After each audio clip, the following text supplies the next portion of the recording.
We reports last week that Joe Biden's second chief of staff was pretty honest when he testified before the House committee about how there was an attempted cover-up. I say attempted because it didn't work, because we all saw his mental decline. Jeff Zients said basically there were people around there who did try to maneuver to minimize the decline, and that he did see decline.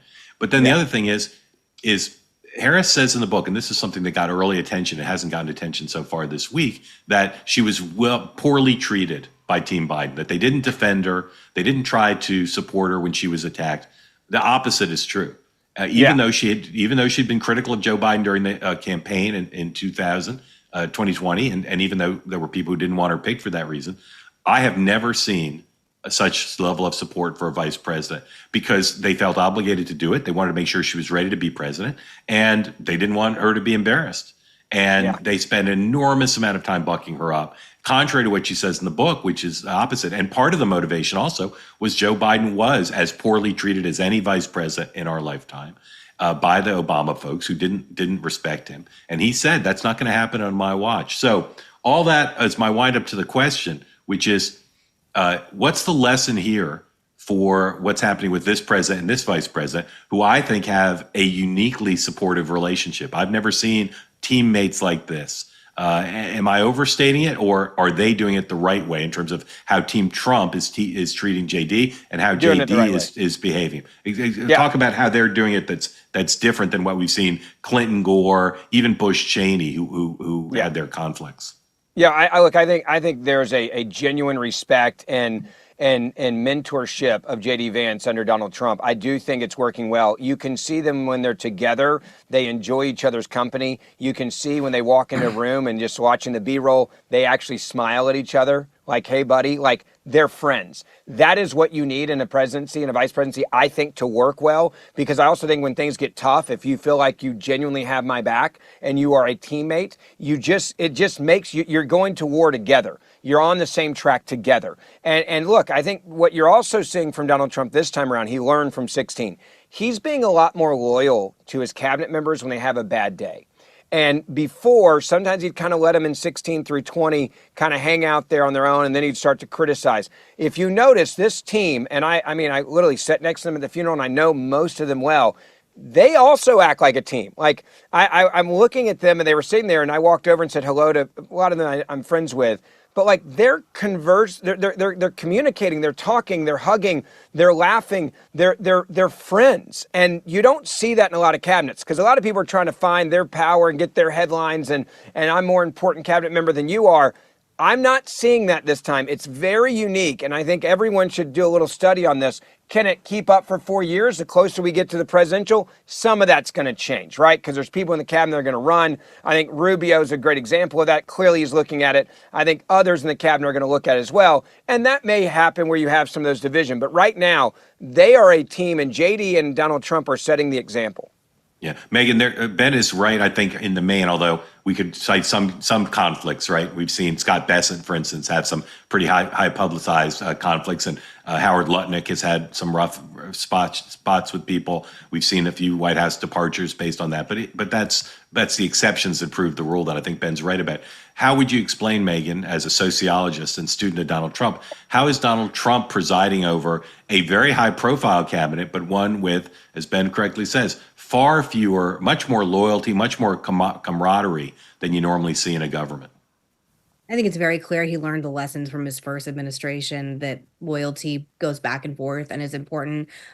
People have been putting a lot of heat on him about people like Attorney General Bondi and Kash Patel, and he's not moving in his support of both of them. And I think it's very admirable. And I think in regards to Vice President Vance, I agree with Ben that it's very clear they have a very nice, friendly relationship. I do not know how deep it goes, but it's obvious. I also think Vice President Vance was a fan of Trump's before he was chosen. Yeah. And I always think of the fact that Vice President Harris called Biden a racist, and then sold T-shirts about how she was that little girl because of his policy on busing. I didn't even think they liked each other before she was chosen. And then he made the mandate that he had to choose a Black woman as his running mate. And I think the problem with Democrats and their choices in these things, they put themselves in these boxes instead of who do you want to be in a foxhole with? Who do you have the same, ideological viewpoint on the country and the world as? I mean, Vice President Harris said she wanted to choose Mayor Pete, but she couldn't because he's gay, which, by the way, feels homophobic and not like a great mandate on how you think the American public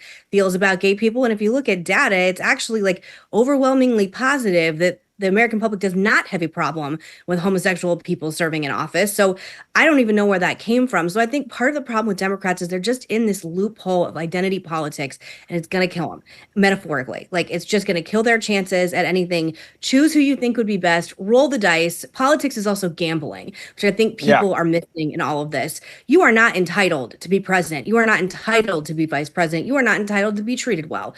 You are rolling the dice. And that is why people get into it, because it's exciting and it's not guaranteed. And I think part of the problem with Vice President Harris is she feels like this is all owed to her. It's not. You're entitled to shit, just like everybody else. And you have to be able to like rise to the level of the greats. And unfortunately, she was not one of the greats. And I'm sorry to swear on your show, but it's just, I really want to see a woman president at some point in my lifetime. And I really feel like she's hurting chances. Like this whiny, oh, it should have been me. It really is, I think, doing damage. And I wish she would get a reality check. All right, we're going to close with a quick rapid round. Name the woman most likely to be the first woman president. Ben. Ooh, that's a good one. Who is most likely? Can we go with not Kamala Harris? I actually think that you got to throw in, you're going to laugh at this maybe, but like an Erica Kirk, if she decides to go into politics, seeing what has happened recently, I could see a J.D. Vance there. I think Sarah Huckabee Sanders is someone that's going to be on that short list as well. I think she's very well groomed for this. She's very smart. She's very popular in the South. She's very popular in her state as a governor. I think she could be, if I was looking at a short list, I would have to look at her and say, she has the pedigree. She also understands the White House. She also understands communications. She understands all of it. She brings a lot to the table. So if I was somebody and I'm getting the nomination, there's no way she's really not on my short list from an experience standpoint. And she also understands how to play the supporting role. She saw it with her dad for a long time. Megan, who's a woman who you think's the most likely first woman president? Director Gabbard. No surprise. Director Gabbard. All right. But I who's the Sarah Huckabee too. I think she's a really. If you were going to Vegas and putting down $100,000 on one Democrat to someday be president, who would you put the money on? Megan.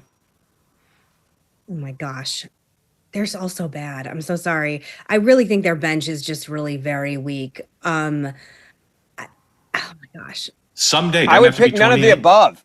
I would pick, if I'm in Vegas right now and you had all the Democrats, I'm not kidding, and it was none of the above, that's who I would pick. I don't think anybody that we're talking about right now or the Democrats see as their bench, I don't think any of them will win. No, I think none of them will. I think it's none. I mean, if you literally said, here are the top 10 Democrats on the list, Mark, I think this is how much disarray there is. I think it's none of the above. I don't think any of us know who it's going to be. It's not one of the ones on their list right now.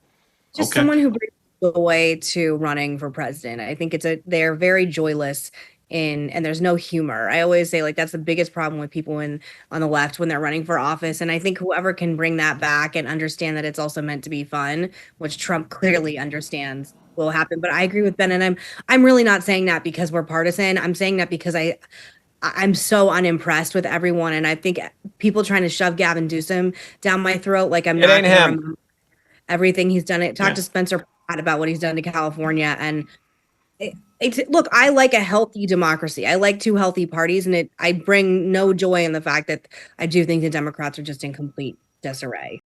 So now let me tell you a story. It's about a guy named Leo Grillo. He was on a road trip and he came across a dog. It was a Doberman who was severely underweight and clearly in a lot of trouble. Leo rescued that Doberman and he gave him a name. He called him Delta. Sadly, though, Delta was just one of many animals that needed help, which gave Leo an inspiration. He started something called Delta Rescue, the largest no-kill, care-for-life animal sanctuary in the world. Delta Rescues saved thousands of dogs, cats, and horses from the wilderness. They always provide their animals with shelter, love, safety, and a good home. This dedication and everlasting love for animals, that's Leo's mission, and it's Leo's legacy. Delta Rescue relies solely on contributions to operate from people like all of us. So if you want caring for these animals to be part of your own legacy, speak with your estate planner because there are tax savings and estate planning benefits too.